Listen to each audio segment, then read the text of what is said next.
Folks, welcome to So Bad It's Good with Ryan Bailey. This is your pal Ryan, and we already released a pop culture roundup today. So go check that out because we cover stories about Orange County, Katie Maloney, Liam Payne, unfortunately, and so many other things. But now this is the Salt Lake City episode 5 recap. So I'm glad you're here today. Let's have fun.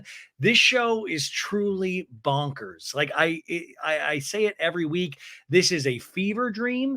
This does not seem real. This seems like something in my mind conjures up.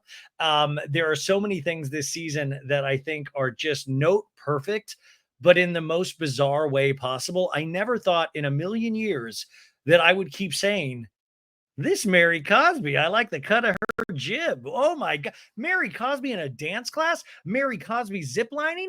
Like Mary Cosby's going to join the cast of Jackass soon. Like they're going to light her on fire at one point and she's going to do it because Mary Cosby is now up for anything. Where has this Mary Cosby been all my life? And she nailed Heather at the end of this episode. I even was like, whoa, Mary Cosby is actually making sense. Mary Cosby is actually clocking what is happening more than some of these other women are. So I love this season. What do you guys think? Are you watching this? If you're not, you got to watch this season. Now we have the introduction. We finally got our on-camera introduction for it might be my top male in the Bravo universe now, and that is the one and only Jared Osmond. Yeah. Jared Osmond comes in, and I got to tell you, it was a small scene, but it provided me with big entertainment. This guy comes in with kind of an Elvis. Hey, it's me, Jared. I'm a kind of an Elvis Presley. He's wearing a lot of man bracelets, and he's like, "Can I get some charcuterie, Brittany? Come on, Brittany." He's chewing gum in a scene.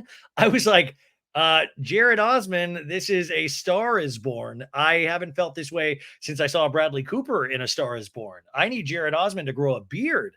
The Jared Osmond Brittany relationship is in a couple of scenes this episode, and I need so much more. I've never been more intrigued by a friendship, a situationship, a relationship, whatever we're calling it. Bronwyn, for a first season housewife, you're like, I just keep waiting for the other shoe to drop because so far she has been, to me, note perfect. I mean, and the first scene of this episode, she reveals something so intense in this scene that we're going to talk about between her and Lisa Barlow that I was like, man, she can be as wacky as she wants because she has a foundation of some really intense things that have happened to her and her daughter in her past. And when you kind of open up about those things, it makes all of the couture, all of the kind of bodiness, it makes it that much richer to me watching it because you're like, man, this is a real person with real issues. Heather to me is still, I don't know. She's really like just being the shit stirrer. She's being a shit stirrer, and I don't know how much longer she can keep this up and have it work for her. Lisa Barlow and Meredith. Lisa, like I say, I don't usually agree with Lisa Barlow a lot of the times, but man, I love her. I love her so much. Whitney, there is this little bit of mystery because Whitney, maybe with her prism jewelry, potentially being from Alibaba, as Meredith Marks would say, Whitney's got her jewelry from a little place called Alibaba. Meredith unhinges her jaw when she says the Baba of Alibaba, but there is some mystery that Whitney, and we have a fellow podcaster involved in this episode, which listen, I always joke about wanting to be on one of these episodes or my podcast to be on one of these episodes. But at the same time, I don't want to be, I never want to be part of a storyline. I think that is potentially my worst nightmare. But we'll talk about when we get there because there seems to be some kind of reality Von Tease happening. And according to Whitney, they're trying to allude to that Lisa Barlow is in the muck and the mire. But I also want to point out to the audience, things aren't as they always seem, and to look deeper than sometimes what the story is trying to lead you to. But it's really, really interesting. And I want to really root for Whitney, and I do, but things are getting, I don't know, things are weird, and I'm really curious where this all goes. Now, I did see Heather Gay and Whitney are in Australia, I think, for some kind of Bravo or Hey You event, and they're together. So it seems like their relationship is okay. Now, there is a Real Housewives of Salt Lake City after show that premiered, and I was watching a couple of clips from that today, and it looks like Lisa Barlow unfollowed a lot of the housewives, including Angie K and potentially Mary Cosby. Angie K, Angie, I really like Angie this season, and her going up against Lisa Barlow is a hard one because I just think nothing. I think Lisa stays in a state of being rattled, so you really can't rattle her, if that makes sense. And if you come at Lisa, she's going to come at you 10 times harder. And I think it's easy for Lisa Barlow, where I think Angie K potentially stays up at night worrying about who she's in fights with. But I'm all for Angie K standing up for herself. There is just something where you're like, okay. Now we didn't get any Seth. Hey, I'm Seth Marks. I'm in Columbus, Ohio now, and I'm working for Big Lots while my girl Meredith is getting ready for her bat mitzvah. My sexy Meredith, scuba diving for caviar in the deep blue sea. Yeah, it's me, Seth. We had no Seth Marks, so that was sad. But thank God we are back from Milwaukee. We are back from Milwaukee. We are marked safe from any kind of Jeffrey Dahmer smells, and we are on our home turf of the mean streets of Salt Lake City. The mean streets where anything can happen. And are you like me, where this town of Salt Lake City gets creepier and creepier every week? They'll show like the snow-capped mountains, and there's just something so like I always say, it makes The Shining look kind of quaint and homey. Like it just feels evil. It feels like it's on another planet. And that's how some of these ladies act. But I just think it's magical. Having said all of that, it is just for me a magical season thus far. I like that it's intense, but it's jokey at the same time. And it's so silly. And these ladies are taking themselves so seriously, which is always a great sign for any housewife. It doesn't have the intense darkness that this season of Real Housewives of Orange County has. And that's not to say there's not darkness in there. It's just in a different way. There's a lightness to it. And once again, I talked to Monica Garcia at that Us Weekly party last week. And I will always say I was really rooting for her to come back. I really wanted to see it. But this is like the best case scenario. Not having her there, like I miss not having her there because I think about the opportunities, but it really has gone on for the most part without skipping a beat. And they've added new things. Like I think Brittany and Bronwyn are fantastic in very different ways. So you kind of don't luck out like that, where immediately, like Brittany seems so wildly insecure. I mean, there's such a mystery in this relationship with her and Jared. I truly don't know. Like, I will point out once again, she said that they've been together 7 months and they've broken up 17 times. And I also want to say they've done full couple photo shoots together. Look up Jared Osman and Brittany online, and you'll see that they did a couples photo shoot in a 7-month relationship that has broken up 17 months. Like, when do you decide to do a couple's photo shoot, glamour shots? And this Jared, he's like, make sure you get my tricep. Make sure you get my big tricep here. Yeah, I want to be around Brittany, my tricep. I'm Jared Osman behind the Osman gates. And he has like a map in his hand. I shit you not. It looks like he has a scroll like Angie K. And I was just like, dude, I've been in long relationships and I've never done couples photo. I mean, the last couples photo is like prom in high school. And this guy's just doing it in a 7-month relationship. So I need to know all of the information. Like, I'm done. I need specifics. Like, I need some sort of glossary or some sort of encyclopedia to just break it. Like, treat me like I'm slow, like I am, and just walk me through the entire relationship. I'll get my calendar out. Brittany and Jared, you get yours out, and just walk me through the entire thing. And you're like, no, it's boring. No, it won't be boring to me. I literally want to know, because I feel like I'm missing out huge pieces of information because I just don't understand it. And I don't know if they're playing it for the cameras, but I also have a tendency to say no to that because, I mean, it's cool to be on TV, I guess, but do you want to be on TV this way? Does Jared want to be on TV where we're all kind of making fun of him? And I mean, is it really? I mean, I guess all people don't think like me, thank God, but it just seems like there's better ways to get attention than to create some kind of fake narrative or storyline on a real housewives series. And Brittany definitely does come off as insecure. And I've been insecure in relationships. I've seen other women insecure in relationships. So I've seen this type of character. I just don't know how true it is. So we start off as we always, oh, actually, this episode, you guys, is entitled Whitney Drew and her clues. Oh, it rhymes, first off. So amazing. Secondly, they are, doing the Nancy Drew mystery thing. So it's not Nancy Drew, it's Whitney Drew and her clues, which is in reference to this, whoever is trying to take Whitney down. Which one of her potential castmates is trying to take Whitney Rose down? You cannot take me down. I have the power of Harley Davidson within me. So that's what this title refers to. Now, Peacock, this is the one sentence description that Peacock gives us to get you excited about the episode. Okay, I go on Peacock. I'm like, oh, Real Housewives of Salt Lake City. Let's see what this episode's about. This is the description.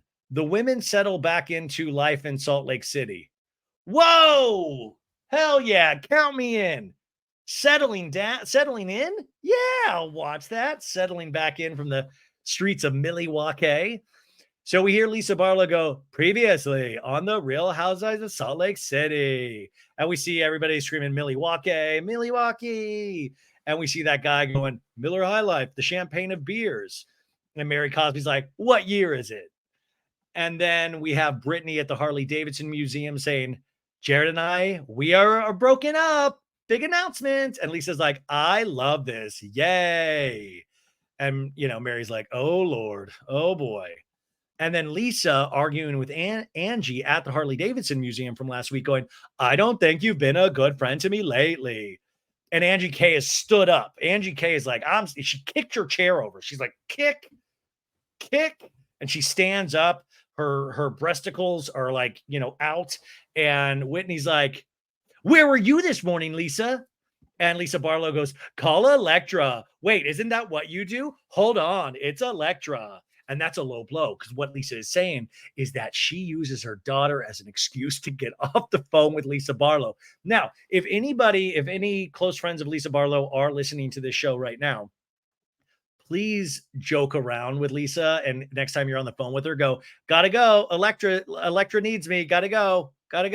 Oh, I get what you're doing. It's not funny. Tin roof rusted. Also, if you are a member of Salt Lake City as a housewife, please don't listen to this podcast. I always warn housewives. Sometimes it will hurt people's feelings. That's not what I'm after. Not what I'm trying to do. I'm trying to just have some laughs, maybe make a few points, but I am not looking to hurt anyone's feelings. These are just my reactions, just like you guys have reactions at home. And also remember, I'm just going by my gut and what we see on the screen. I don't know all the deep, dark stories behind the scenes. Those stuff, it comes out in bits and pieces, but I always like to kind of see what the producers have to offer us. What story or stories are the producers trying to tell us in this season? And then we'll dig in and try to tell our own stories. Then we have that scene from last week where Heather in the Miller Lite caves, the famous caves of Miller Lite, Heather tells Whitney, hey, Meredith said that people are talking about Prism, your jewelry line. And Whitney's like, that is fucked up. And then in the stretch limo, Meredith tells Whitney, I'm not sitting here trying to figure out your business. I'm worrying about my own business, not yours. I'm worrying about my own bath bombs. Ali rah rah. And when he goes, well, you're certainly talking about it, Meredith Marks. And then no taglines this week. We just open up on the show. Once again, they are trolling us with that image with Real Housewives of Salt Lake City. Angie Katsunavis is in the middle, even though in other newer pictures, we see that Heather Gay is in the middle. Why are we not swapping it out on the actual show? Please, somebody reach out to me and tell me. It's driving me crazy. Okay, so we open in the mean streets of Salt Lake City. We see clouds passing by a mountain. There's some kind of fun piano music, synth music. And then we see just like all of like the rich houses of Salt Lake City. We see a couple walk across a golf course, and then we wind up at Lisa Barlow's estate, and she's like, "Okay, baby, I got your food. Henry, what are you doing?" Henry, and Henry's like, "Yo, Henry, by the way, the heir to the Fresh Wolf Empire." He's like, "Yo, mom, I'm playing games." And Lisa's like, "Oh my gosh, you're in your gaming room?" And he's like, "Yeah." And Lisa's like, "Okay, come get food. We've got a lot of Taco Bell for you to eat and a dessert from Wendy's." And this kid's just gaming. And it's not like a crazy gaming room. It just looks like a TV and like a game system. And Lisa's like, "Are you hungry? I got what you wanted. Are you hungry?" And this kid is just locked in. I don't know if this is Call of Duty, what game this is, but Lisa keeps going, "For real, are you hungry?" And the kid's like, "No, not really." And then Lisa's like, "Enough with the gaming. I didn't raise my boy to be a gamer. Come on." But anyways, this kid doesn't even Henry doesn't even seem to react to Lisa saying this. He's just locked in on this video game. I don't even know if he heard his mom come in. Usually back in the day, if my parents said they got fast food, I would just like trample anything to get to it. This kid is locked in. True gamer. We cut from there really quick. We go on over to Meredith's place, and she is chanting with I believe her rabbi or her Jewish instructor, because remember, she's getting a bat mitzvah. So they're like, Adonai, Alehenu, Adonai, and Meredith's like, and the rabbi's like, amazing, amazing. And Meredith's like, I did it, yay, I did. I don't know why I'm being extra slurry today. But Meredith looks beautiful. She smiles. She's like, the rabbi's like, awesome, well done, good job. And the rabbi's like, so what I'll do is I'll send you all the prayers with the translation and the transliteration so that we can also discuss what they mean. And Meredith goes, well, I don't sing in public, so this is going to be very interesting. We need Lisa Barlow to come in and help her friend Meredith Marks out. I'm like, Alu, hey, new I, Alu. I can't Lisa, because Lisa's the singer of the group. So it looks like we will see a Meredith Marks bat mitzvah this season, and I'm here for it. But Meredith seems very, very excited about this whole process. The rabbi's like, well, God will totally understand. And Meredith's like, guide me on your voice. What if God did get upset? Of like, yo, I gave you a bad singing voice for a reason. I didn't want you to use it. Just go find the caviar, please. So we cut out of that scene, and all of a sudden it's night, and then it's day again. The passage of time, very unique in Salt Lake City. You know, a day seems like it only takes 5 minutes in Salt Lake City. We see like a Range Rover pull up, and it is the one and only Bronwyn coming out of her big old SUV, and she's got like these fancy big on neck like jewelry and chokers and necklaces and this beautiful fancy like yellow dress. She looks just done up to the nines. And she's meeting Lisa Barlow. It's like a spa kind of a thing, which, like, what happened to Beauty Lab and Laser? Is Heather not letting them film there anymore? But she's meeting Lisa Barlow, which is interesting because her and Lisa had a little tension over these past couple of episodes. So Lisa's like, how's it going, Bronwyn? Oh my gosh, I need this. And Bronwyn's like, happy to see you too. And the staff lady's like, are you guys ready? I can bring you back whenever you guys are ready. And Lisa's like, I'm ready. And Bronwyn's like, we've had a rough week. We need it. Ha ha ha ha ha. And Bronwyn's like, we have quite a bit to catch up on. So they're getting like massaged, like their legs are getting all, moisturized or whatever. And Lisa's like, I've been thinking about you all weekend, Bronwyn. And Bronwyn's like, I know. And Lisa goes, when you held up the phone and I saw his picture, I could have never imagined that like his family is Gwen's family. And Bronwyn's like, yeah. And I was like, what are we talking about? What they're talking about, you guys, is that at the Milwaukee airport, I guess Bronwyn held up her phone and it was like a picture of, I think, her ex, who she had the child with when she was 18 or 19 years old, when she had Gwen. So Lisa Barlow knows this gentleman's family. Like, how did this just randomly happen? Like, did producers know this? How, I mean, like, I want to believe that this is completely coincidence because it's so intense and very real. And I'm shocked cameras weren't. I mean, I feel like when you're in filming, they just need to have GoPros attached to these women 24/7. Because even though we get a lot, I feel like we're still missing. Like, why didn't we get this moment? Like this really random occurrence moment where Lisa realizes she knows the family of Gwen's father who has passed away. I mean, this was such a big reveal to me. And we start the episode this way. So Bronwyn in a talking head goes, Lisa and I are sitting at the airport, and we do a flashback to like Milwaukee. We see, I don't know why they needed to show us shots of Milwaukee. I'm like, I trust that you were in Milwaukee. I don't need the Milwaukee visual. But Bronwyn continues saying, we had a connecting flight back from Milwaukee. They didn't even fly direct. I mean, there was connecting flights to get there. Bronwyn says, and she said something to me, and I made a face, and there's literal reenactment now. We see like people walking in a supposed airport. So Bronwyn says, I made a face because I think I'm hilarious. And she goes, oh my God, you look like Gwen. And I said, no, I don't. And I opened my phone and I have this picture of Gwen's dad. And I said, she looks just like her dad. No one ever thinks she looks like me. She pulls out a, so then Lisa goes, and we have a reenactment of this phone being taken out. Lisa goes, she pulls out a picture, and I literally am like, I know him. And she's like, you know Gwen's dad? And I'm like, oh my gosh, I know his parents. Well, so Lisa knows his parents. In the scene, Lisa goes, are you okay, Bronwyn? And Bronwyn's like, I mean, it's a lot. It's super complicated.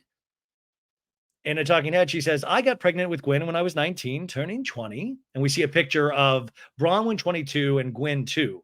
And so cute. She's a young mom. Her daughter's so cute. Bronwyn continues, and her biological father was not involved and then passed away shortly after when she was turning 2. Wow, her father passed away when she was turning 2. And we see in the talking head, I mean, Bronwyn is just made up in that white with the epaulets, with the feathers and the eyebrow makeup and the beaded eyes everywhere. And you can just tell she's teary eyed and how serious this is. And she's just pauses in the talking head and just kind of shakes her head. And Lisa in the scene goes, I didn't ever connect the dots. And Bronwyn's like, that's intentional on my behalf. I'm careful even still with Gwen because it's not for me and my feelings and my experience to taint hers. And then Lisa goes, what happened? That's literally how Lisa Barlow, normally my Lisa Barlow voice would be like, what happened? But Lisa Barlow, you can go back and check, not that you will. She goes, what happened? She doesn't put the T on the what. She goes, what happened? What happened, Bronwyn? And Bronwyn goes, it was, sorry. Bronwyn says, it was my second year at BYU. I was 18, which is Brigham Young University, the Mormon college. Bronwyn says, I found out I was pregnant.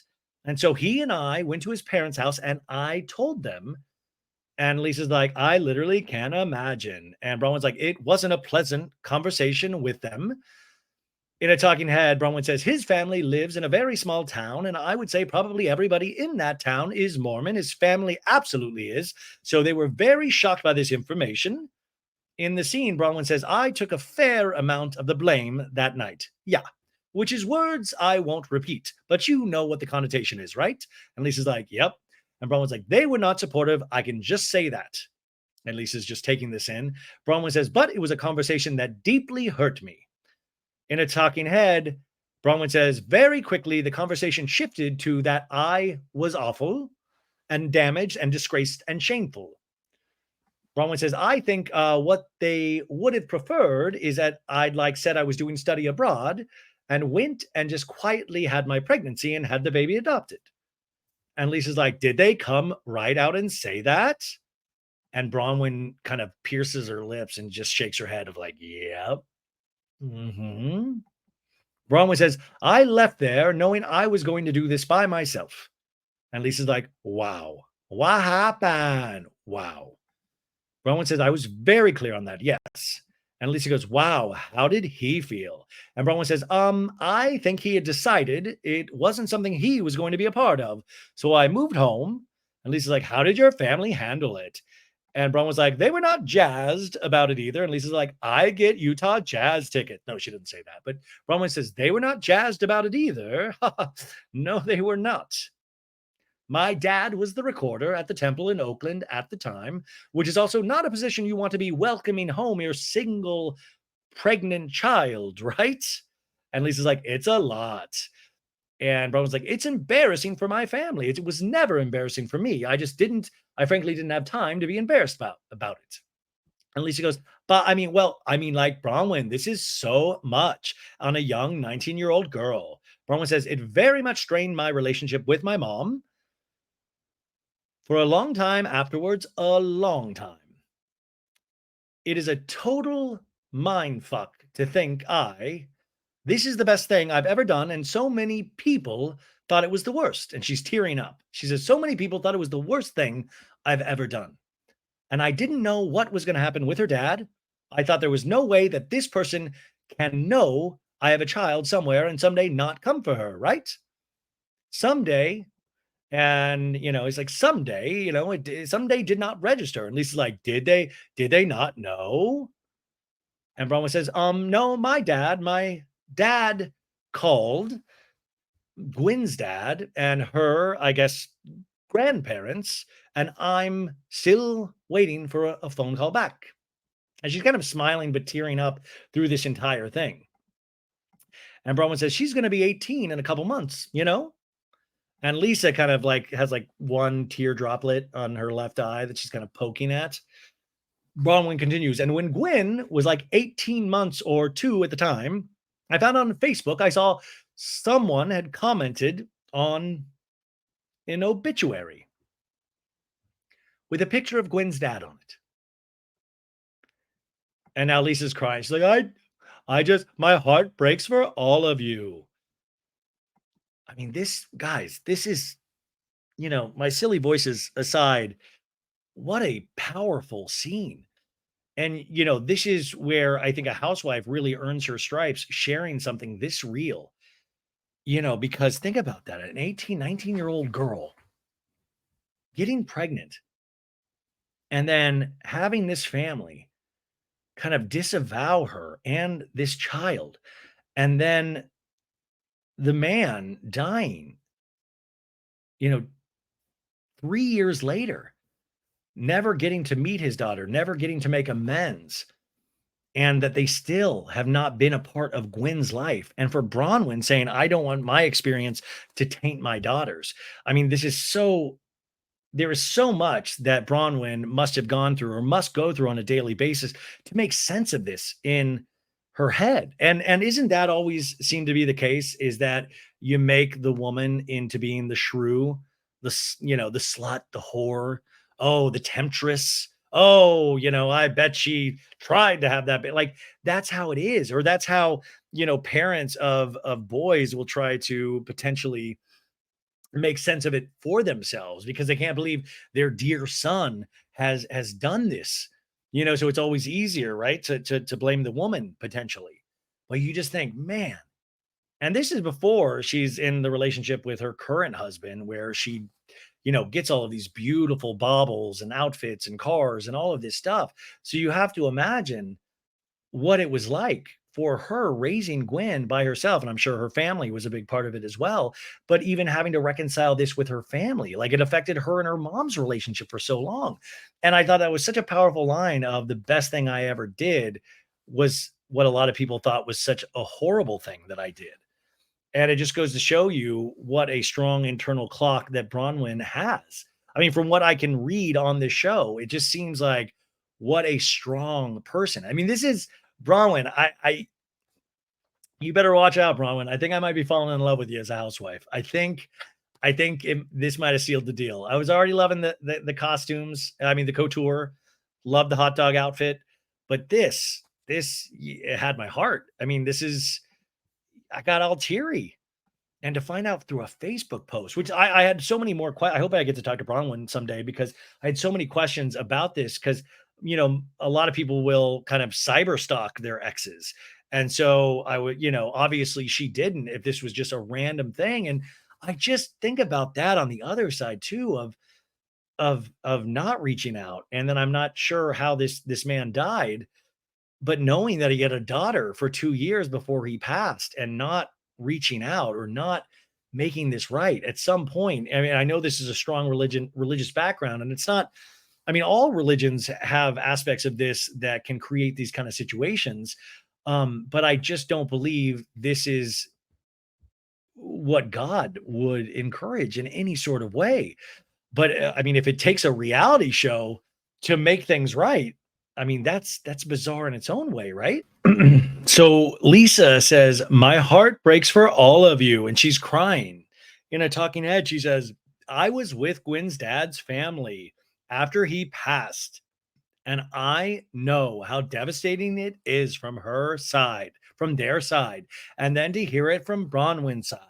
I mean, it's breaking my heart all over again for everybody." So that is so intense for Lisa because she knows this family. I mean, she's good friends with this family. So she knows their side and didn't put it together that Bronwyn, who she's been friends with, or Bronwyn keeps saying they've been friends for so long. So she's all crying, wiping away the tears. Bronwyn says, "I am having a hard time, Lisa. I'm having a hard time reconciling this wonderful family that you know," and Lisa's shaking her head, "with the family that has not made time in 18 years to ever get to know my child, you know? I know that there's pain on both sides." That's such a hard thing to say, right? Because there is pain on both sides, but it also seems like there's a right and a wrong. And there's so much pain involved. This is such a slippery slope.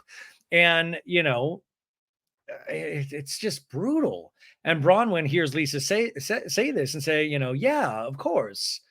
And Lisa's like, and like, "I reached out yesterday, Gwen's grandmother. I told her exactly what happened in the airport. And I said, 'What are the chances?' And she's like, 'It's time.'" So the grandma, this guy's mom, Gwen's grandma, said it's time. After 18 years, it's time to potentially heal and mend this fence. And Bronwyn is kind of biting on her nail hearing this. And Lisa continues. She says, "I think there's regret and hurt there." And they were like, "We want to be a part of Gwen's life. If she wants to be a part of our life, we really want it." And Bronwyn's just kind of shaking her head, tearing up. And Bronwyn says, "Gwen wants to know about her dad, and I think that is a very natural curiosity, and she should know everything that she wants to about him. I told her this came up. I think she was very surprised by it, so we kind of eased into that conversation. So I don't know where it goes. I want it to go somewhere wonderful for her. I really do." And Lisa's like, "Same." And Bronwyn goes, "But it is going to physically pain me to watch her be close with them. It will. It will." How could it not? I mean, she nails it on the head. It will be so hard because of what that family put her through, how that family made her feel, what she had to go through by herself because of that family. And I mean, it's so complex. I mean, it just blows your head. And Lisa's like, "Uh-huh, yeah, uh-huh." And Bron was like, "Yep, yep, yep." Now, I thought that was an interesting wording that Lisa relayed that message of saying, if Gwen wants to be a part of our life, and I think at this point, yeah, of course, it's up to Gwen, but it's also, they've got to, I think, have the most open heart and minds. The onus is on them, to make this right with Gwen and eventually Bronwyn, to make it right. So that's how we started the damn show. That very intense scene. So we cut out of that, and then we get the choral music. Ah, ah, ah, ah, ah. And we see some skiers. Fun music again. Dust that sadness off from that last scene because Whitney is dancing in her little title card, and we see Brittany and Heather, and they're all kind of being funny with their mittens, dancing outside of their cars. And Whitney's like, "Get your stuff, let's go." let's come on, let's go have a fun day on the slopes. And so all three of them are on the ski slopes and they're gonna start skiing, you guys. And everybody's like, good job, Britt, as they're going down the hill. You know, Whitney's snowboarding. Tubular. I am shredding snow everywhere. Yay. Brittany's going, ah, I don't know, like it's activity. I'm like, let's sit on a couch and talk. I don't need that. I don't need the zip lining. I don't need anything. I just want people to talk, have charcuterie and talk. Anyways, we see Whitney's phone taking like an Instagram video, and Brittany's like, yay, the cousins and me. Ha ha ha. Heather goes, speaking of videos, have you seen this Kim Kardashian sex tape? No, she goes, speaking of videos. And Heather's like, has she seen it? Has she seen it? And Brittany's like, no. And Heather goes, well, Whitney, she sent me a video the night she got back from Milwaukee. You won't believe it. And Whitney's like, Brittany did? Yeah. Press play. And it's a video that Brittany took. And Brittany's like, we see this beautiful flower arrangement, like a unicorn doll, like a gift. And Brittany goes, I just walked in from Milwaukee and this is sitting on my desk. There's 4 dozen roses from my favorite florist. I don't even like, my favorite florist is like Ralph's, like favorite florist. And she goes, and this beautiful card from Jared Osmond. She goes, this beautiful card. And I froze frame. I did a freeze frame of what was written on this card from Jared. Let me pull up the photo that I took, and we'll do a dramatic reading in Jared's voice. It says, you are a unicorn, hence the unicorn gift. I love you. I thought 4 dozen roses would be nice to come home to. I understand from a credible source that your new, quote, friends on the show helped come to the decision to dump me. How sad. Sorry, it's like kind of blurry because it was hard to say. I have been something, loved you through all through all the hard times, and the hard times are in quotes. You and I have been through so much together through these last 7 months and 17 breakups. We have been something out, but we are both human. And then he drew a heart. Something, that's the price I pay for you being a, quote, real housewife. Our life isn't private. Oh, our private life isn't private anymore. You told me you and I could get through anything. I thought that was true. I'm sorry you don't see me. I'm sorry you don't see me. I'm sorry you don't. What if this is just I can't read? Like I'm just illiterate. I'm like, sound it out, Ryan. You can do this. Don't embarrass yourself in front of your audience. I'm sorry you don't see me. I'm a good man, Britt. Something the greatest. So it's a lot of boo-hoo. Our private life ain't private no more because you're a real housewife. I said, come on. All right. So sends this whole package. Brittany tells the ladies on the slopes he wants to meet up with me. Obviously, he's sending me flowers. He's writing me love notes. And Heather goes, no. And when he goes, so are you considering meeting up with him? And Brittany's like, yeah, I'm thinking about it. I do feel like he deserves closure. And the way the snarky text that I sent, I feel like I owe it to him to hear him out. And Heather's like, come on. And when he's like, I know that you want love, but it's getting a little complicated. And Heather goes, ha, ha, ha, ha.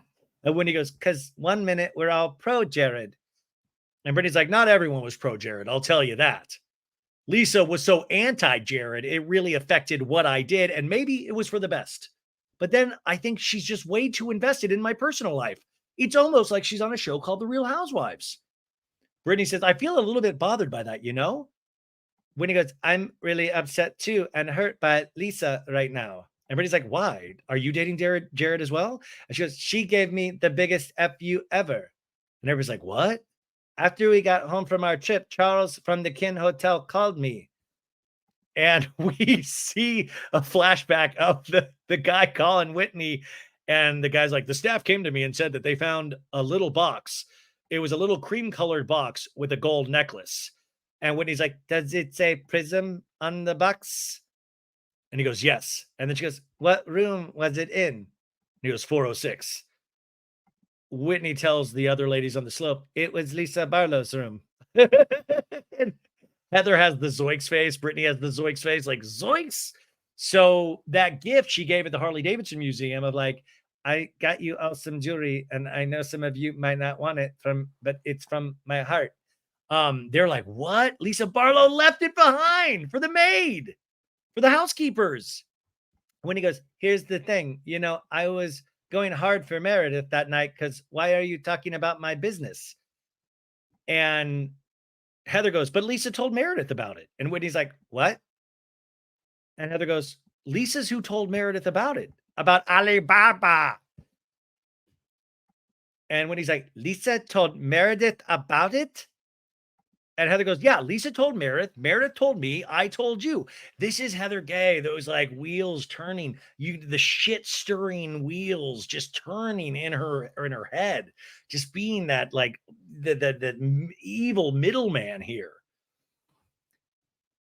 So in a talking head, sorry, Heather goes, no, but like it's more than the business stuff, Whitney. It feels like you're taking it really personally, because I feel like it is personal, Heather. This is my business, my brand, and it's not something that just popped up. I feel like this was planted. And Heather goes, by who? And Brittany goes, by Lisa? And when he's like, yes, shakes her head. Uh-huh. In a talking head, Whitney goes, after I got that call from Charles at the Kin, I started thinking, Lisa is vindictive. She must still be mad about me over the podcast. And we flash back once again to the Nick Vialli podcast, where Whitney's like, Lisa has always been the villain. Because why else would she toss the necklace I gifted her into the trash? If Lisa is the one that brought it up, that is weird. And Brittany's like, that is really hurtful, Whitney. And I talking to her, Whitney goes, and now hearing that Lisa started this Weimer and not Meredith, I think I have this wrong. And Heather goes, you need to get to the bottom of that, Whitney.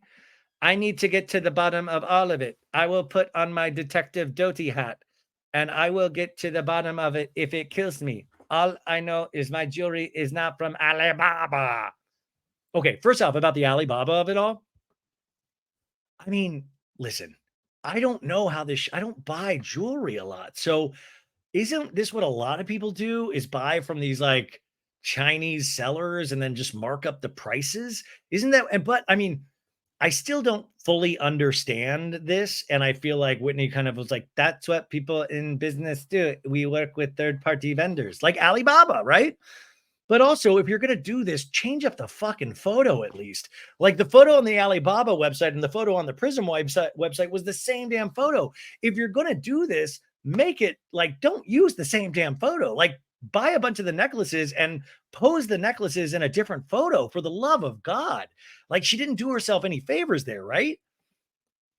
So Heather gives Whitney a face like, what are you going to do, Whitney? And Whitney's like shaking her head like, yes, it's Detective Whitney time.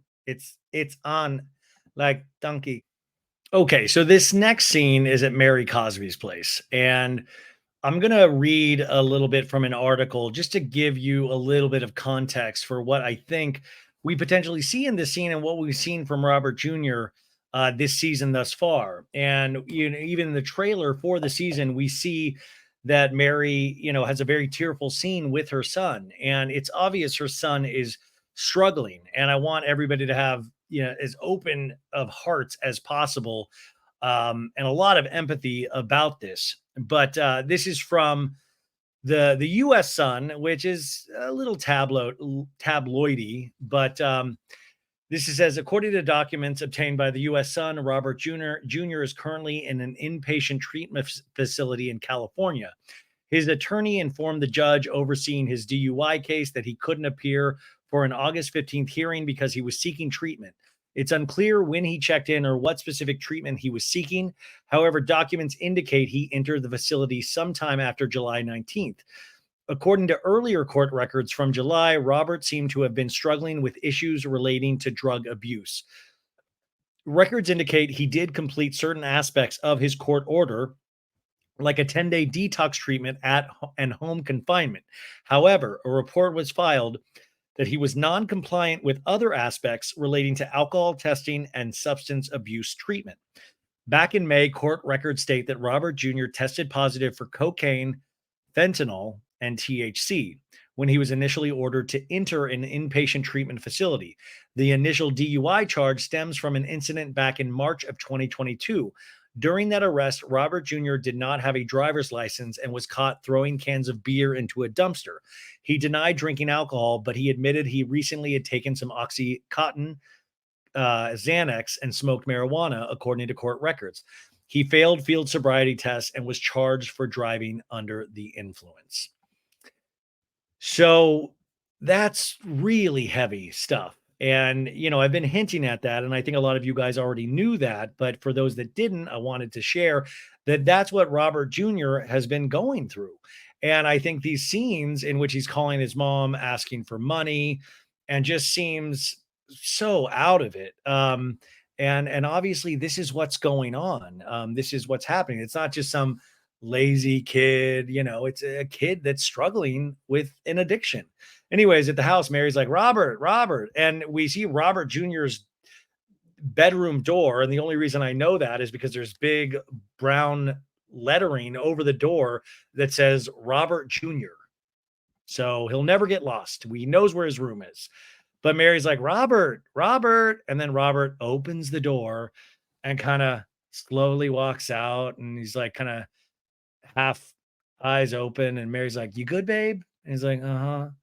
She's like, did you eat? And he goes, no, I haven't eaten yet. And Mary Cosby goes, I'm getting ready to go to dance class. And he's like, you think I can get a little money? And Mary's like, for what? And he's like, for food. And then Mary says, it's used for good purposes, right? Like, your body's like a plant. And if you don't water a plant, if you don't feed a plant, what happens to it? And he's just like kind of half eye, like he looks like he's falling asleep. And Robert's like, it dies. And Mary's like, we don't want that. In a talking head, Mary says, I do support Robert, but I also want him to get a job. I want him to be responsible. I want him to be disciplined. But right now, he's just not in a good space to be working because I just feel like he won't be focused. The attention span will be bad and he won't perform. It has a lot to do with his lifestyle. And then we go back to Robert and he goes, okay, I'm going to go back to bed. I'm going to go back to bed. Love you. And Mary says, love you too, babe. And he shuts the door and she just says, bless him, Lord. And with the stuff I just read you before, I mean, it just breaks. It's another kind of heartbreaker, right? Because no matter what we thought of Mary in the past, no matter any of that, you see a mom and their love for their son, and you see this kid obviously going through something. And you see Mary talking about it in generalities of like what he's going through, and it just wouldn't be good for him with a job right now and his focus. And she knows, and he just looks so out of it. And it was just, I was like, yeah, let's get Mary Cosby to a dance class immediately. I mean, this has given me a whole new appreciation for Mary Cosby.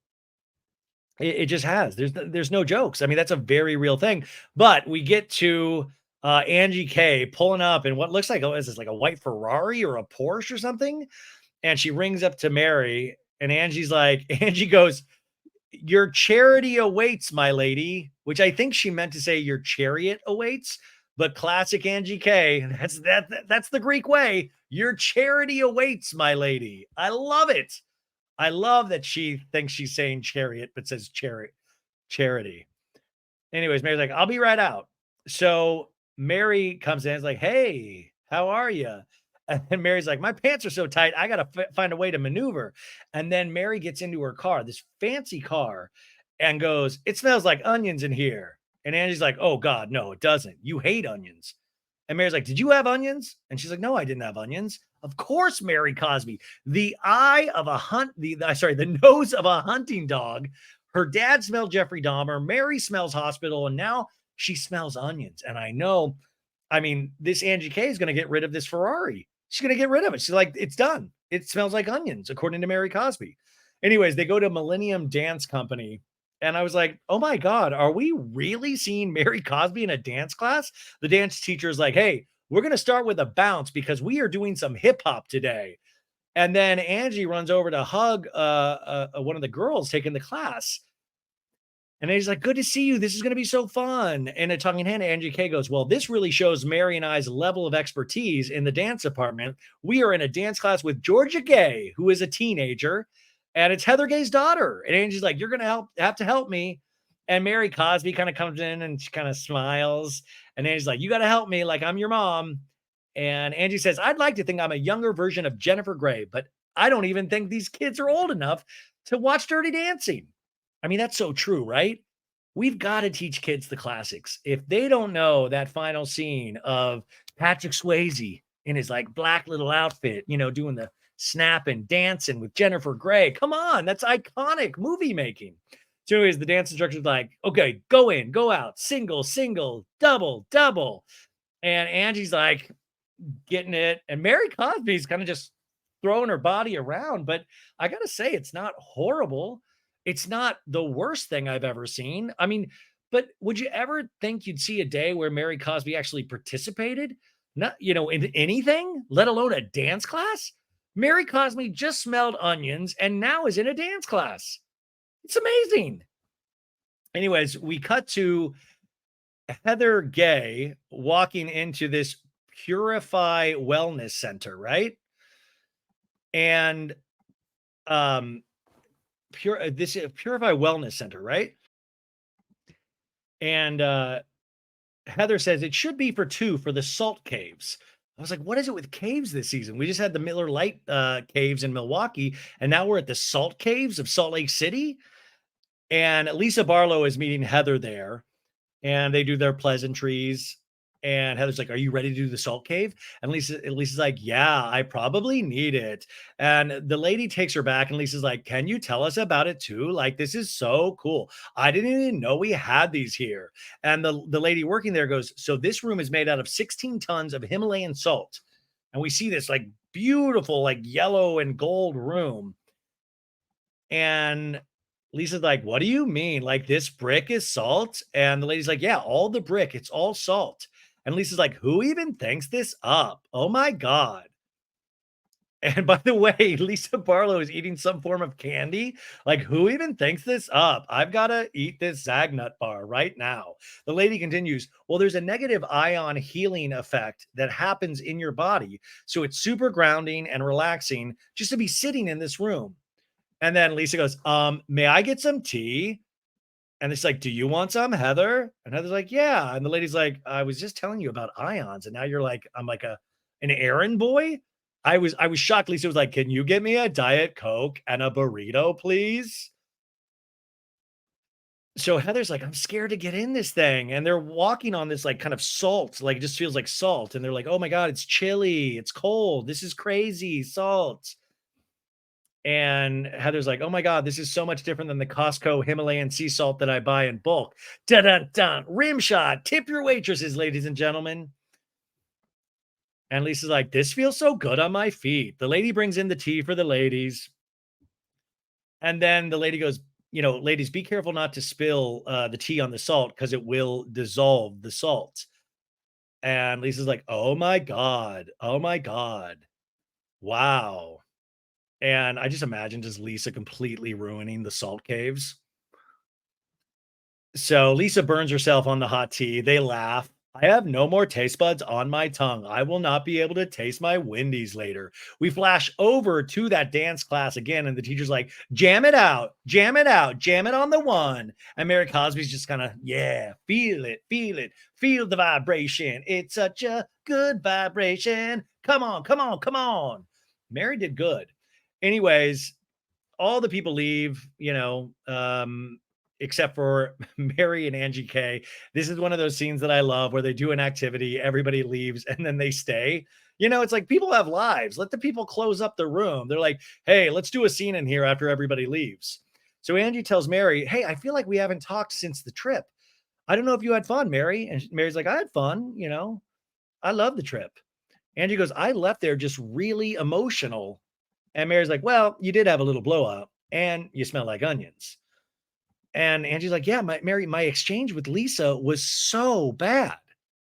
Saying that, like, oh, I say I've got to go to take care of my daughter. That's when the conversation starts at lunch and it's now dinner time.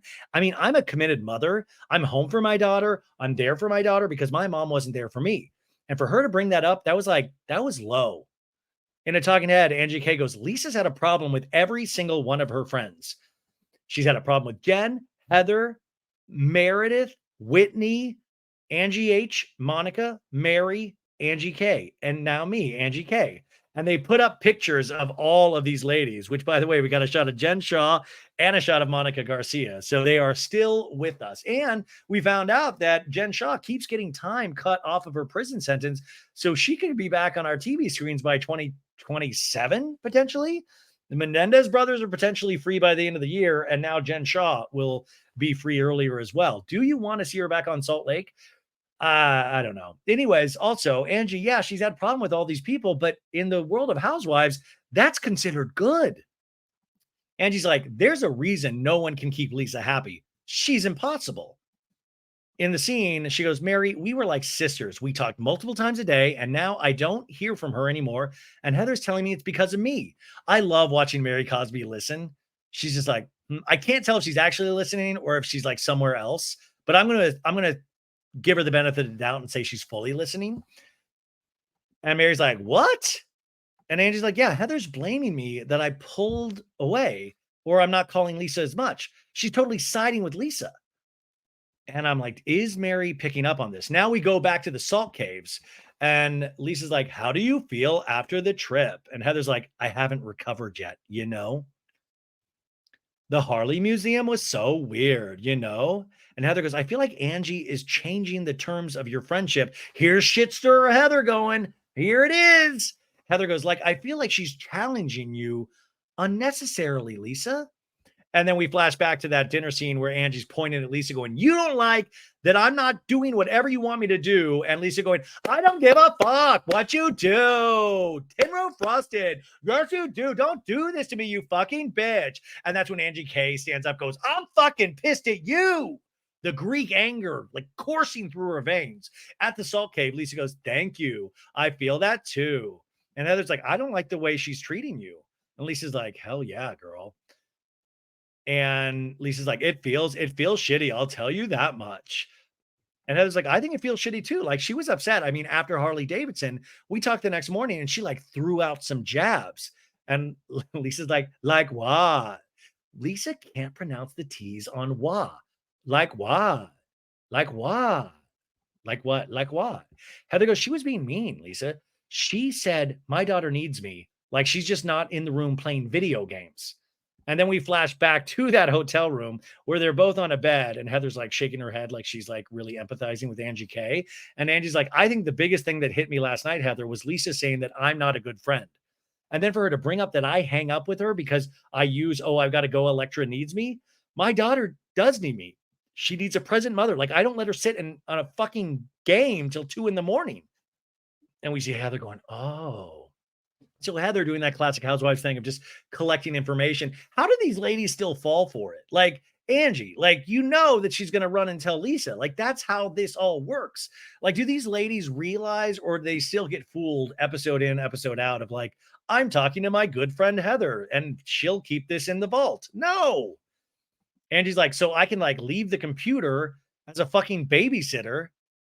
And so she tells all of this to Lisa and Lisa's like, oh, wow. She's talking about my parenting.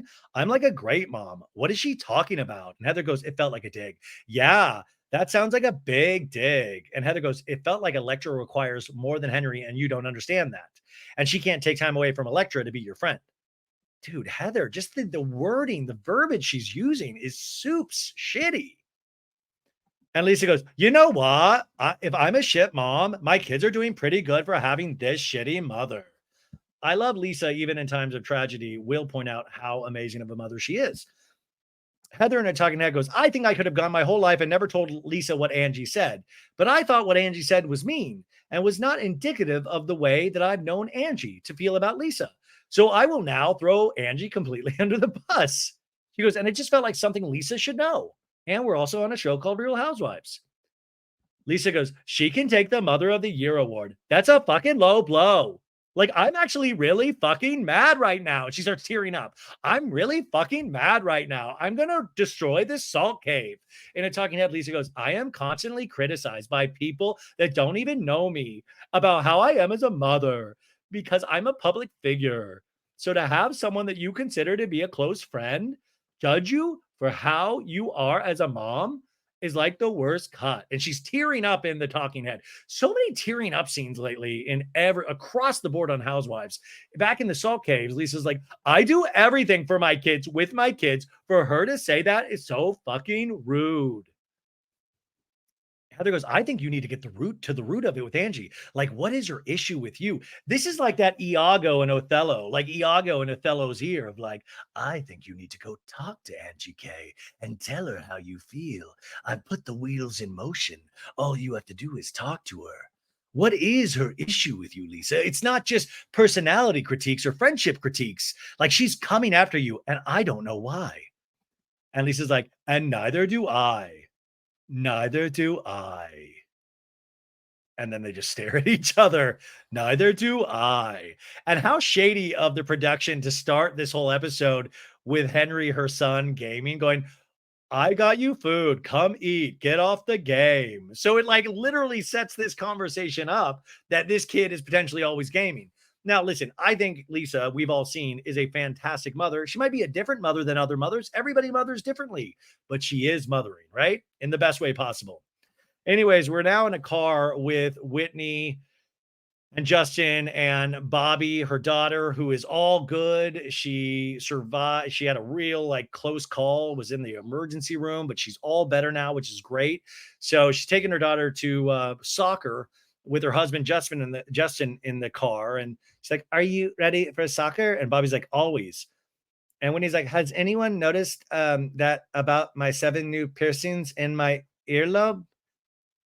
And Justin's like, "Babe, what are you doing with your ears?" And Bobby's like, "I want my second piercing, Mom. Can you take me to get my second piercing? Let's set a goal. And if you meet the goal, you can get a second piercing. And I can give you jewelry from Alibaba. I mean, Prism." And Bobby's like, "You said I could get a second piercing already, remember?"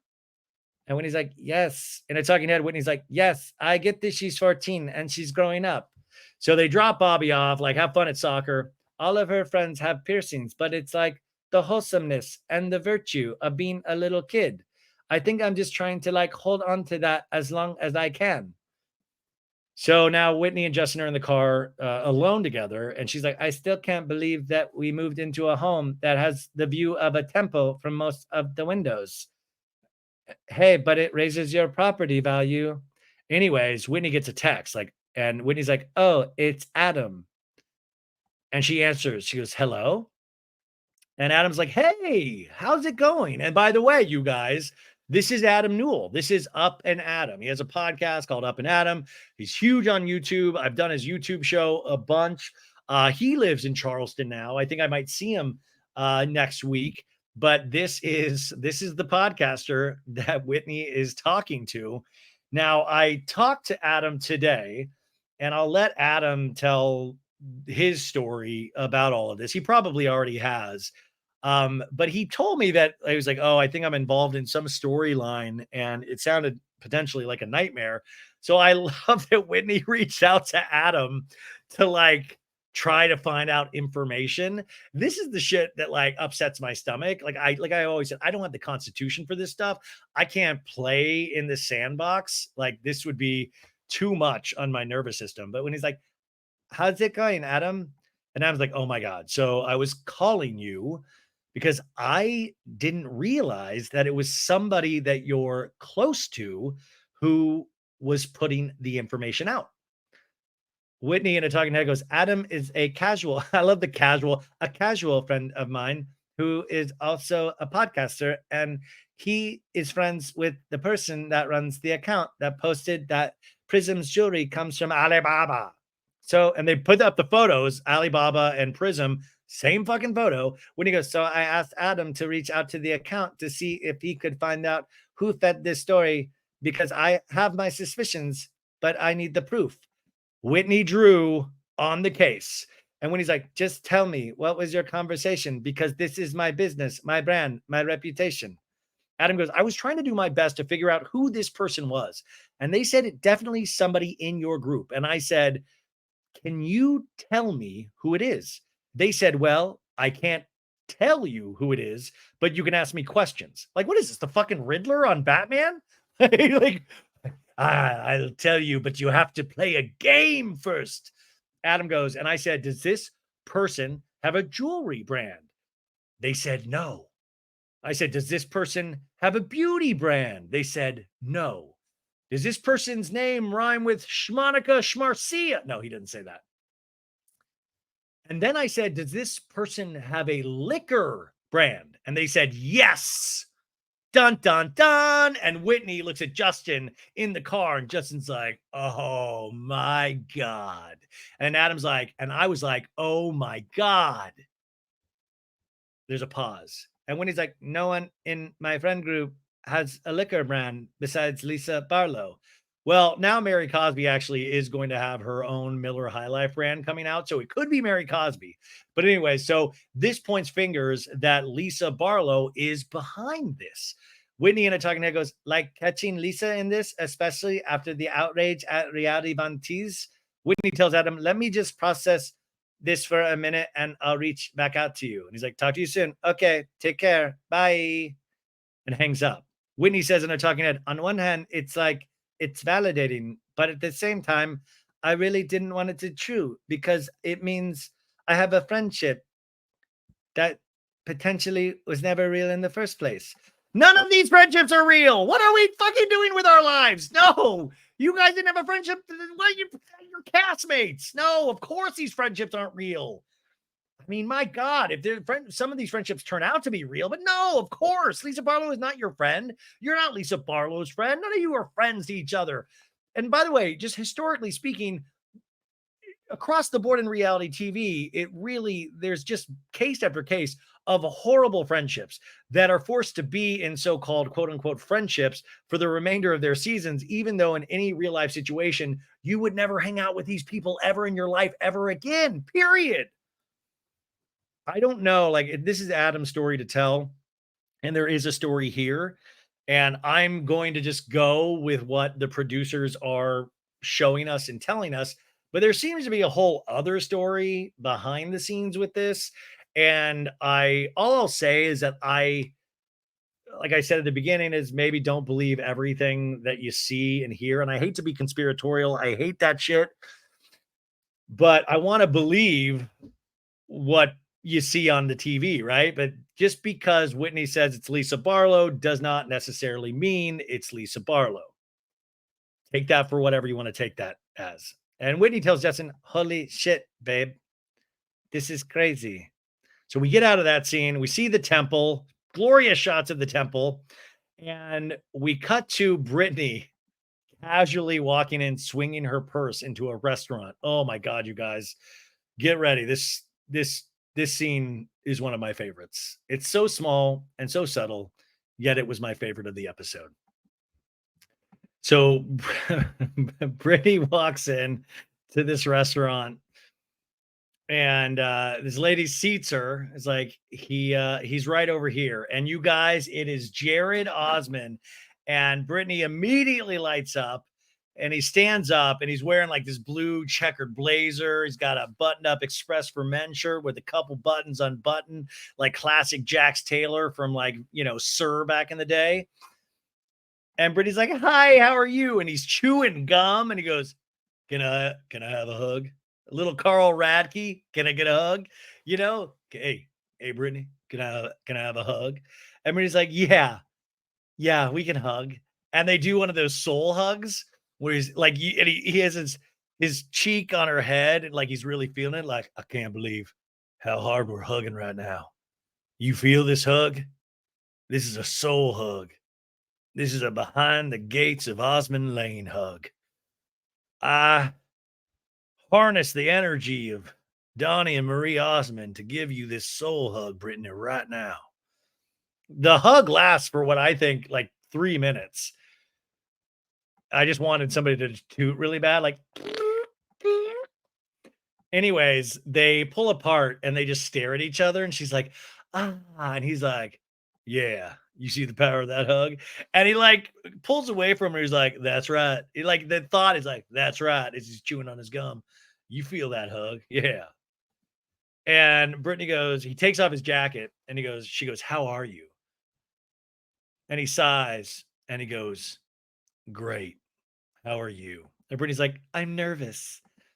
He goes, why are you nervous? I make you nervous? He goes, why are you nervous? I make you nervous, little girl? Do I make you nervous? And she's like, no, I'm just nervous. And I'm talking to Brittany goes, I know that when I get in front of Jared, he's very convincing. I would say even manipulative, and I have a really hard time standing my ground. It would be great if Jared like, hey, for old time's sake, I brought one of the Costco shopping carts. You know, maybe I could put you in there and we can go for a little ride. We do a little Instagram posting where I call you my best friend. Brittany tells Jared, it's good to see you, though. In a talking head, she goes, it's been my pattern over and over to, break up and get back together. And then we have a waiter come in and go, is it okay if I take your food order right now? And then Jared goes, you know what? Let's just do a charcuterie board. Kind of like, let's just make it easy. Some meats and cheeses. And Brittany like looks at him like, oh my God, this man just ordering a charcuterie board. Can you even believe it? He goes, yeah, let's kind of go from there. We'll start with the charcutes. Let's go from there. And then he goes, appreciate it, bud. In a talking head, Brittany goes, he's been asking and asking to have some closure. I feel like I owe him that. And then we're back in the scene and he goes, you look beautiful. She goes, thank you. I mean, this is just oozing PG sex. This is oozing over the clothes, like just feeling each other up with their eyes. And then he goes, I've missed you. I've missed you. And she goes, I've missed you too.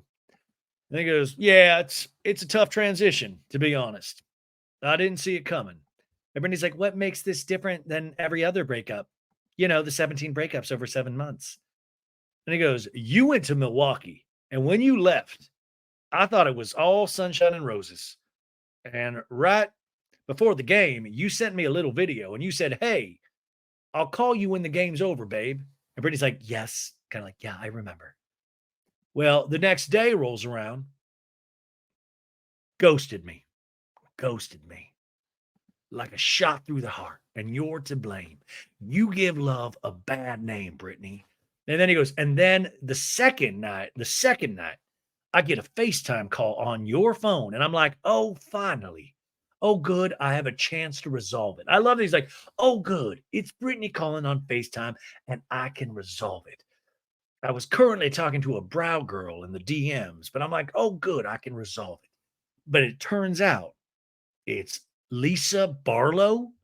I love it. Lisa Barlow.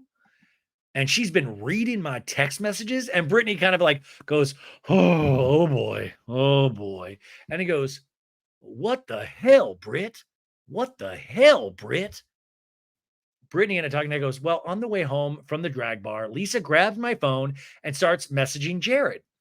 And we see Jared's text, which said something like, you can't tear apart a man's heart without saying one word.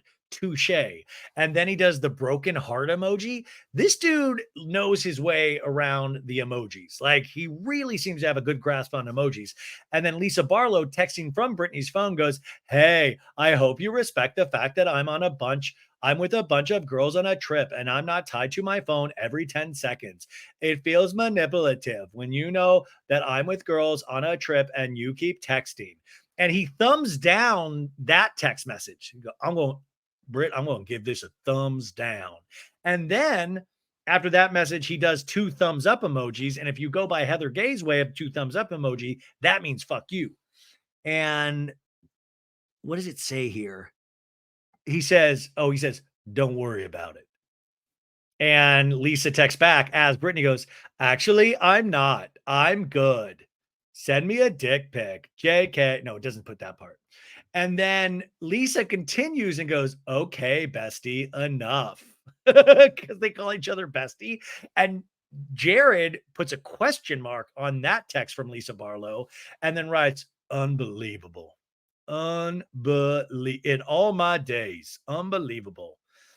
And Brittany in a talking head goes, and she FaceTimed them and then started singing to him some kind of song about besties and yada yada because Jared calls me his best friend. And she thought that was ridiculous. We see this is why they need to fucking wear GoPros. We were robbed of a Lisa Barlow top 40 hit about besties. Like what was like besties, yada yada yada. It's me, Lisa Barlow in Milwaukee.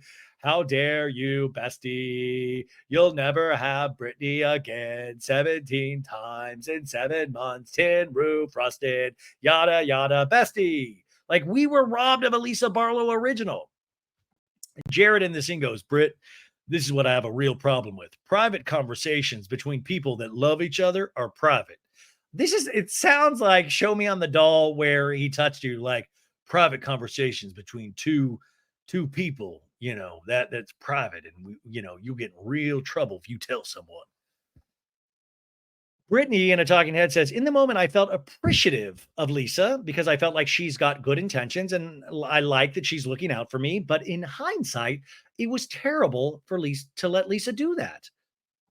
Brittany, you did let Lisa do that, though. You can't then go like, come on, ridiculous. Back in the scene, Jared goes, our life, it should be private, babe. It's okay to have a public side, a public persona. Kind of like Bruce Wayne and Batman. Bruce Wayne, public persona. Batman, private persona. You get what I'm saying, Britt? And Brittany's like, well, you see, I know you wanted to be private, but I don't necessarily want it private. And he's like, scratches his neck. Well, and Brittany's like, I just want it to be. And he's like, okay. And Brittany's like, okay, well, then we had a difference. How we are to everybody. And then Jared's like, when we're out, I'll hold your hand. When we're together, I've kissed you in public. When we were in that movie, I finger blasted you, Britt. But, but I'm even getting confused, Jared. Like, listen, you don't hold hand and kiss and then call somebody your bestie if you're kissing and holding hands. Like that, come on, dude. Come on. Even the Osmonds know that. I don't know if that's in like the Book of Mormon, but like, come on. Brittany's like, why is that even an issue though? And he goes, do you take any accountability for me not feeling safe? Uh-oh, folks. Jared doesn't feel safe. I don't feel safe. I got the the PTSD, Britt, from this whole Milwaukee trip. Come on. I don't feel safe.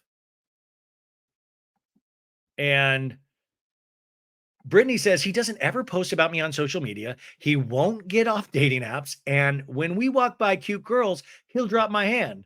Get your fucking hand off my hand. Stop it. Hey, what's going on? Yeah, I'm an Osmond. What's up? You want a piece of gum? I love it. When we walk past a girl, he pushes me. He literally pushes me. I love that he's on dating apps. He's actually married. Like, this is insane. Brittany says the most important part of a relationship is the part that makes you feel like you're in a relationship. And that part is not there. Now, listen, this is like a simple open and shut case. I feel like we can all agree. Yeah, man, this is not your person. Jared, leave her alone. But do I want it to go on for the rest of the season? You're damn right I do. I want Jared in as much as I possibly can have Jared. Brittany goes, Jared, you are my best friend. And then when she says that, she does the hearts with her hand. You are my best friend. And then does the heart hands. These people both need to be arrested. He's using emojis. She's doing heart hands. Brittany goes, but are you willing? Are you willing, Jared, to make me feel safe and do the things that are uncomfortable for you to make me feel safe? Are you willing to get off dating apps and keep my hand? And Jared's just staring at her and he shuts his eyes. And Brittany's like, and I don't have to be so confused all the time. Let her go, Jared. Let this broken bird go. Jared goes, first off, this is a great charcuterie tray. I just don't want, this is good meats and cheeses.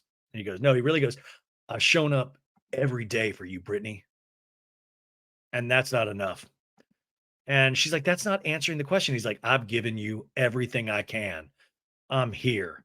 And Brittany's like, that's the answer to my question. You've given me everything you can. And he goes, I have. Okay. And it's not enough, Brittany.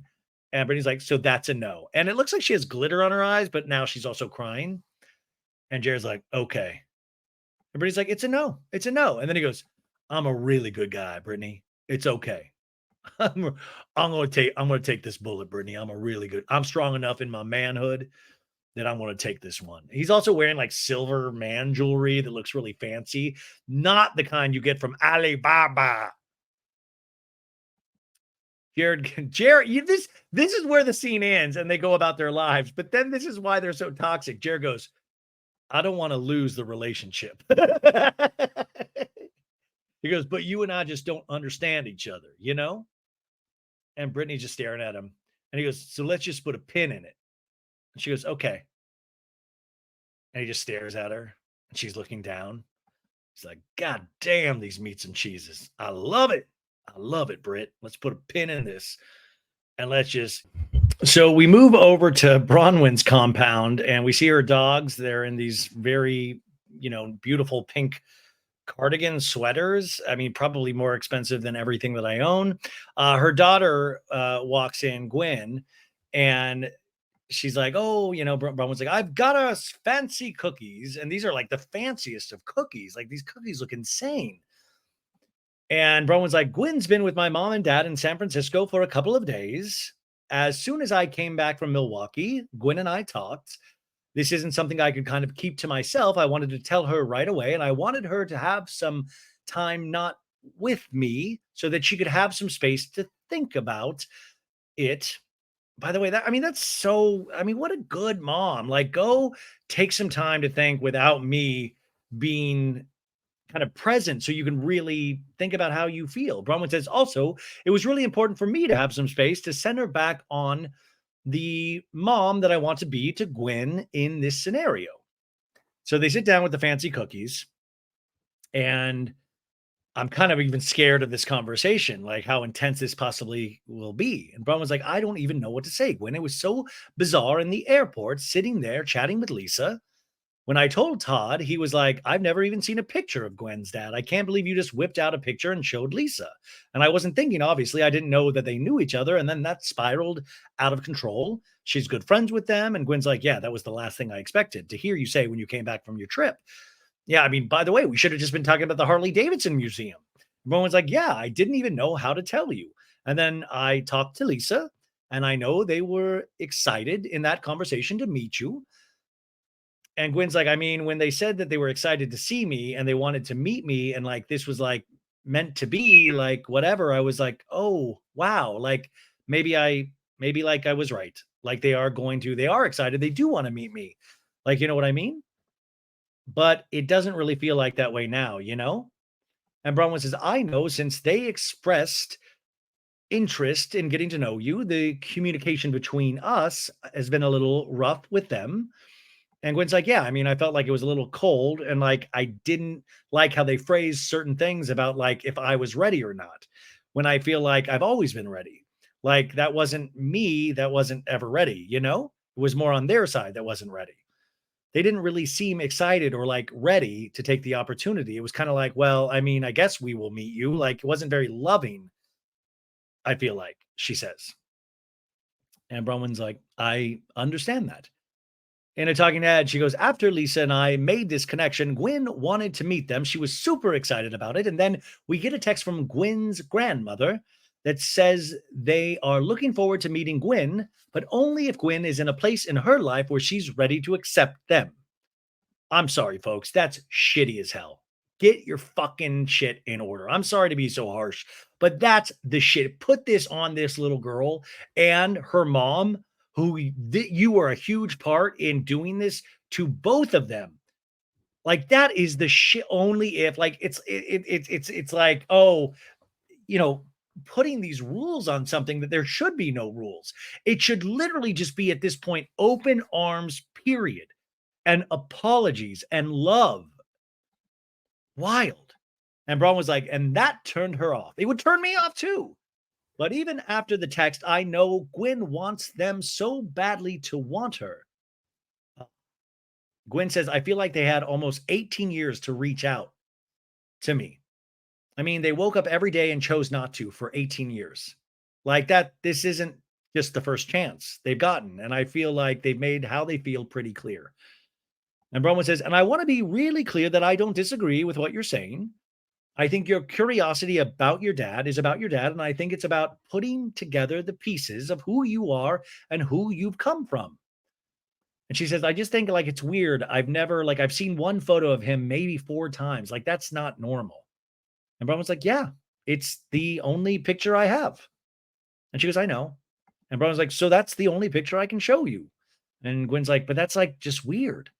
I mean, Gwen nails it. Yeah, it is weird. So of course there is this curiosity, of course, to all of this. Gwen says, I just want to feel like I know something about him. I want something like tangible that I can be like, this is my dad. You know what I mean? And not to have nothing, you know?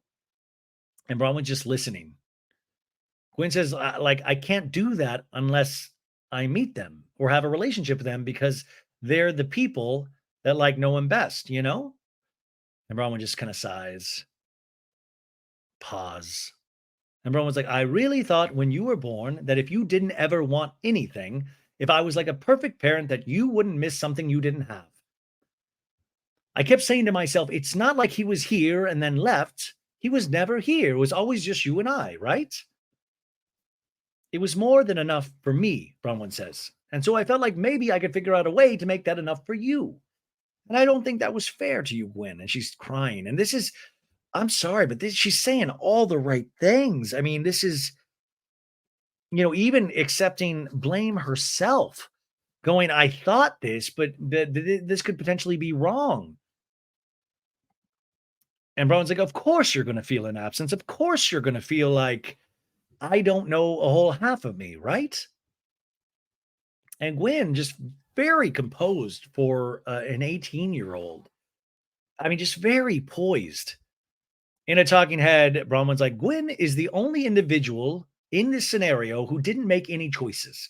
And she is the only one in this scenario who feels the weight of all of the choices everyone else made for her. And that is something that will keep me up at night.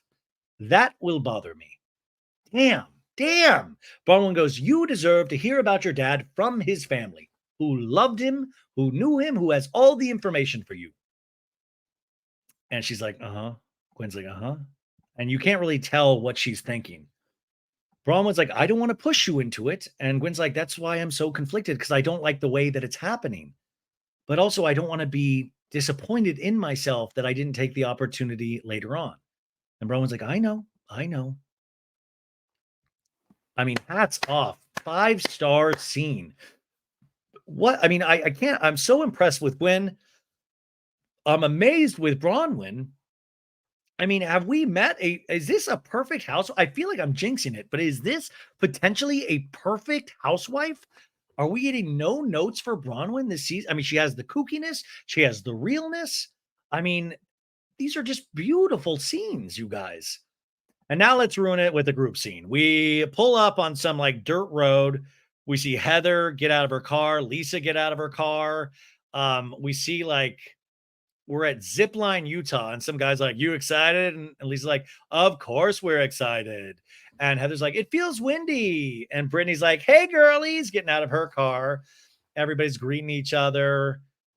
I don't know. We don't need these car scenes. Well, actually we do, because kind of Mary stumbles out and she's got like a visor on and she's like in these pink gloves and like this white getup. And Mary's like, hello. Heather goes, I've lived in Utah for a long time. I feel like I've done every single recreational activity that is available, but I have never gone ziplining until today. Bravo. Do not feel pressured to make them do activities. We might be running out of activities already. We're having to go to Milwaukee to get new activities. Activities, I mean, whatever. Do you guys even care about activities? Because I don't. Anyways, the guy's like, put these harnesses on like a pair of shorts. And Heather says, I thought, who are the three people that I could actually convince to go ziplining with me?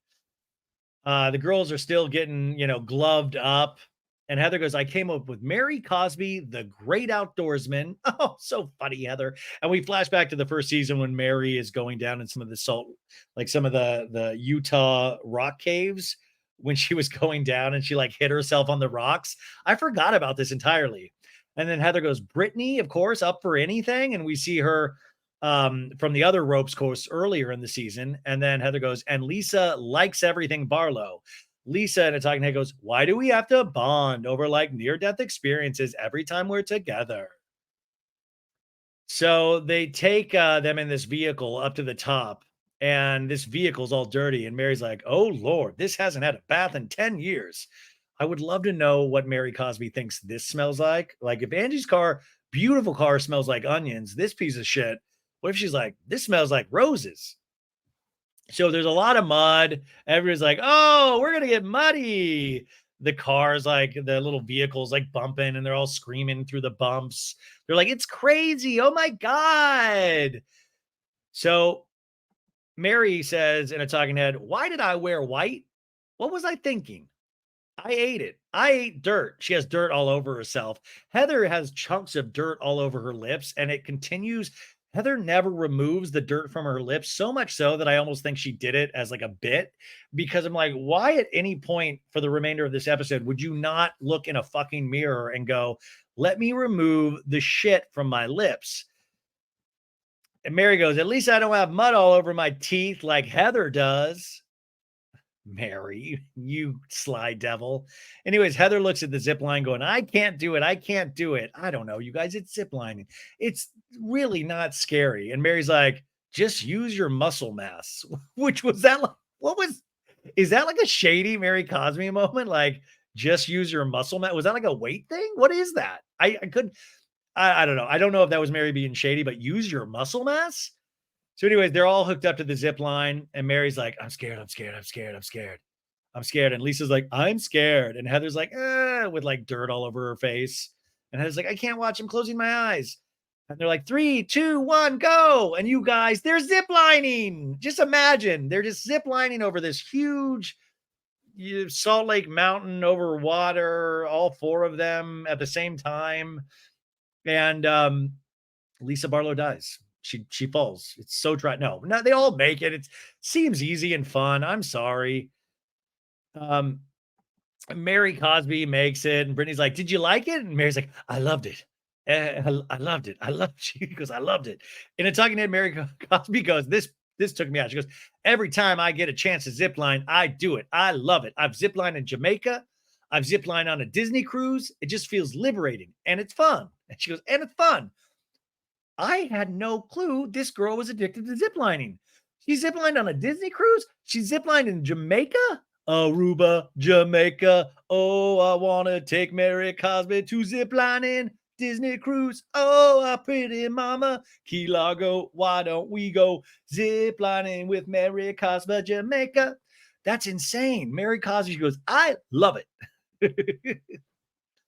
So anyways, they get back in the vehicle, they go back down to base camp, and they're going to set up their little food for the talking scene. So we did the activity, and now we get the talking scene. Everybody's like, good job, good job. And Heather's like, we're going to set up a little lunch over here. And then Lisa goes, oh my God, charcuterie. I love it. Real Housewives, sponsored by charcuterie. Jared pops out.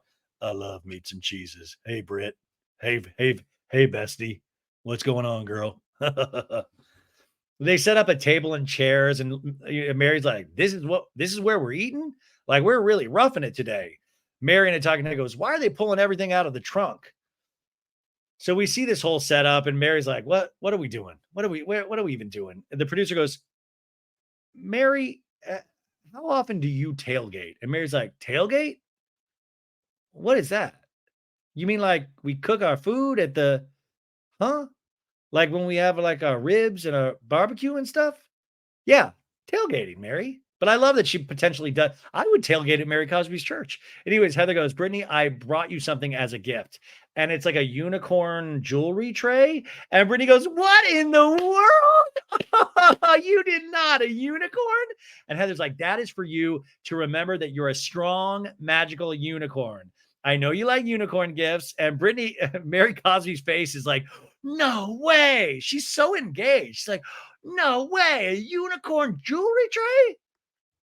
And then Mary Cosby goes, "Wait, it's an ashtray?" And Heather's like, "No, no, Mary, I think it's a jewelry thing." And Heather goes, "No," when she got back from Milwaukee, Jared sent her like 4 dozen roses and a giant stuffed unicorn, but she broke up with him and wanted closure. And so I wanted to remind you that you might be alone, Brittany, but you're strong. I want to remind you, Brittany, that you might die alone, but you're strong. And Heather goes, "How did the closure meeting go?" And Lisa goes, "Wait, did you meet up to break up?" And Brittany's like, "Well, yeah." And Lisa's like, "Officially?" And Brittany's like, "I really don't want to talk about it.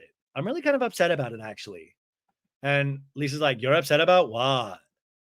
And Brittany's like, "I'm upset. I'm upset with you, Lisa." And Lisa's like, "Me?" "Yeah, because you grabbed my phone and you talked to Jared and you texted him, you FaceTimed him, and it caused this huge rift." And Lisa's like, wait, what? Caused this huge rift? I'm with Lisa on this one. Like, what are you fucking talking about? And Brittany's like, you caused the huge rift. I caused a huge rift? Brittany's like, I don't understand why you're so invested in me and my relationship. And Lisa's smiling, going, "Okay, why I'm so invested in your relationship?" And she's like, "Yeah."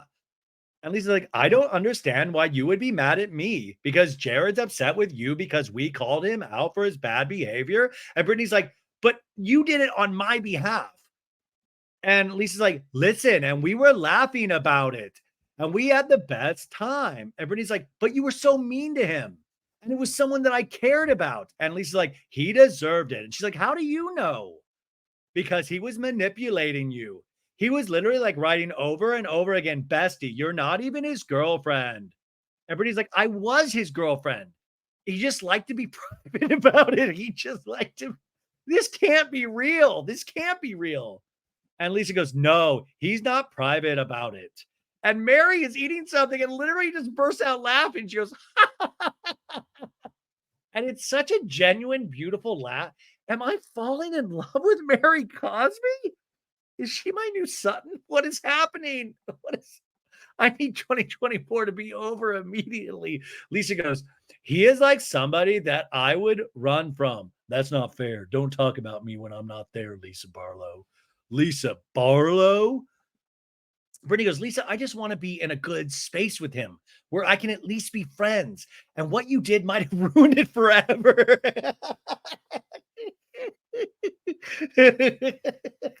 It's so stupid.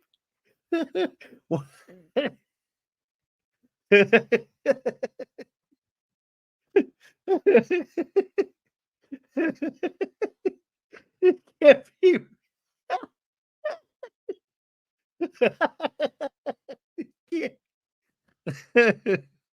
Oh my God, I'm giving.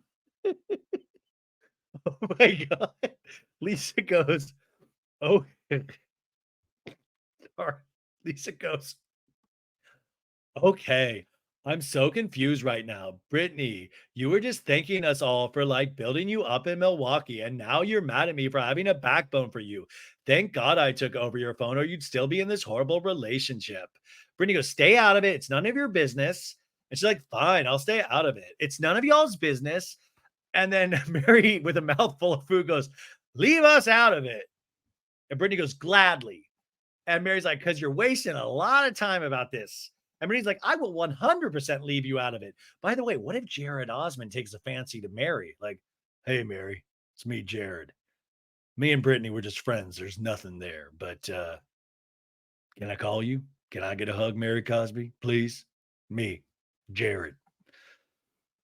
So Mary's like, "Good. Thank you so much." And then Heather goes, "Leave me out too." And then Lisa goes, "Leave me out 3."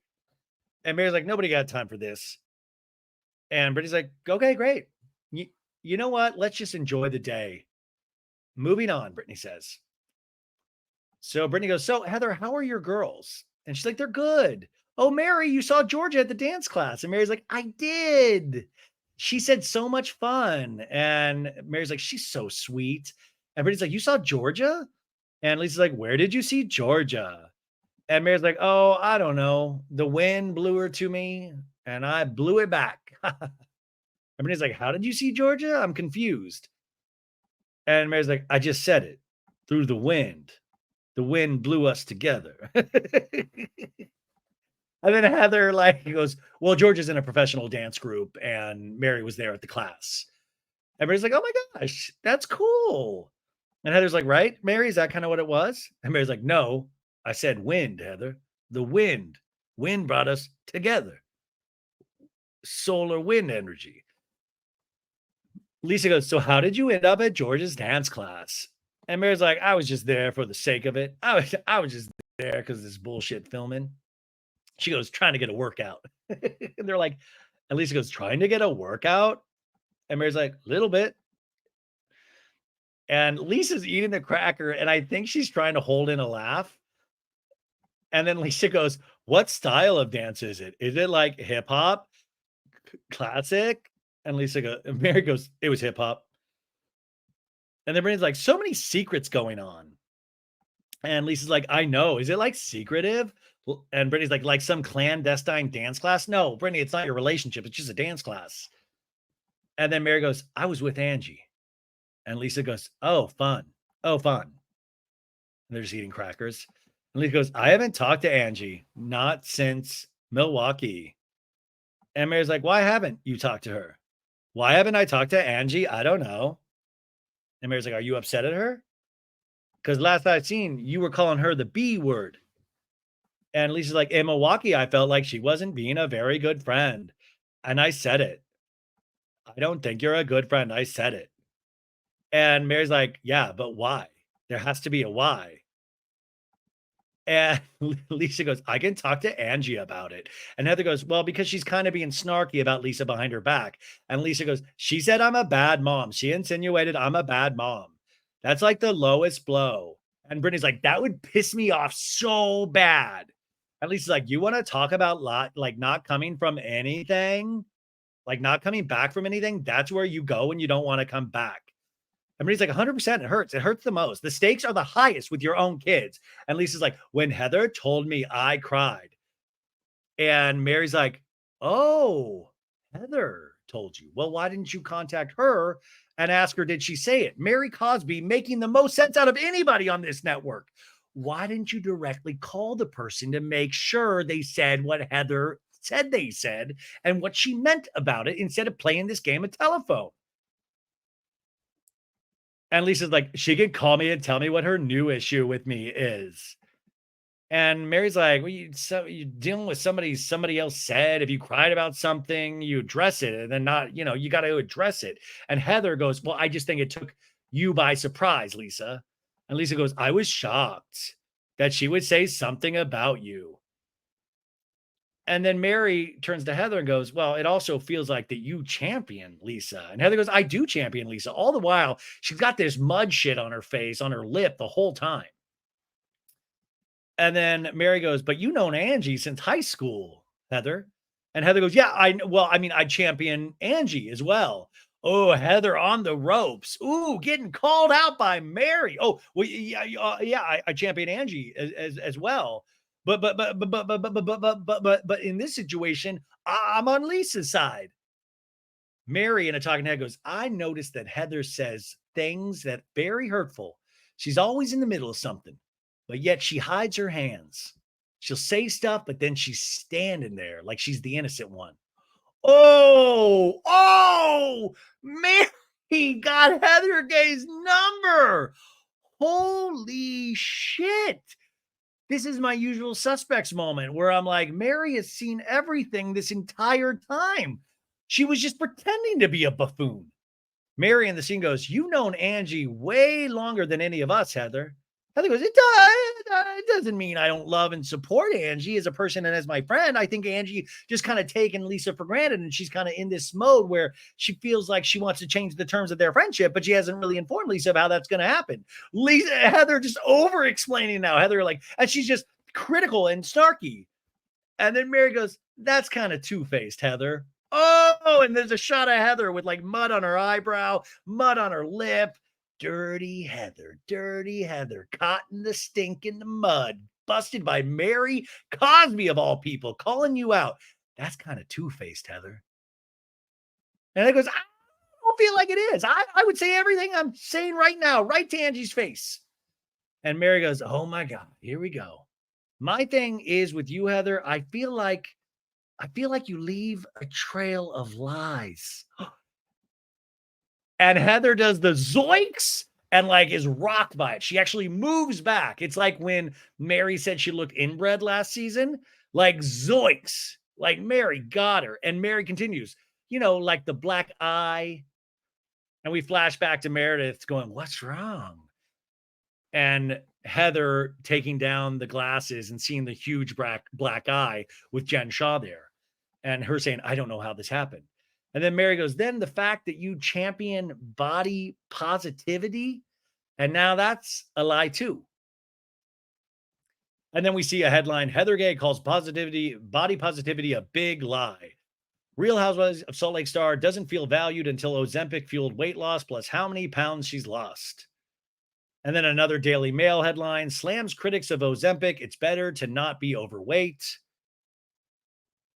And Lisa's like, why are we saying she's a liar? Because she said body positivity is a lie. She didn't say I was lying about it.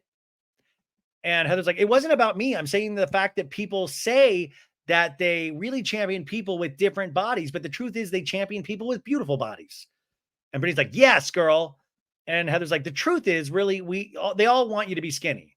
And then Heather in a talking head goes, the entire world is criticizing the way I'm losing weight or not losing weight or what I look like, Mary. I don't need it from you too. I'm just trying to live my goddamn life and have it not be about my body for once. And then Mary goes, I'm not trying to hurt you, Heather. And Heather's like, I know you're not, but it's frustrating because we need to figure this out. And it feels like we're in an impasse. And Mary's like, we do. What? How did it go from Mary, to Heather changing it to this, whole different conversation, which also the whole world, like, I'm sorry, you guys have listened to this. I didn't good for Heather for losing weight. I don't care how she did it. I didn't care. I didn't comment, but Heather did a full on press tour about it. She was on like Nightline talking about her weight loss.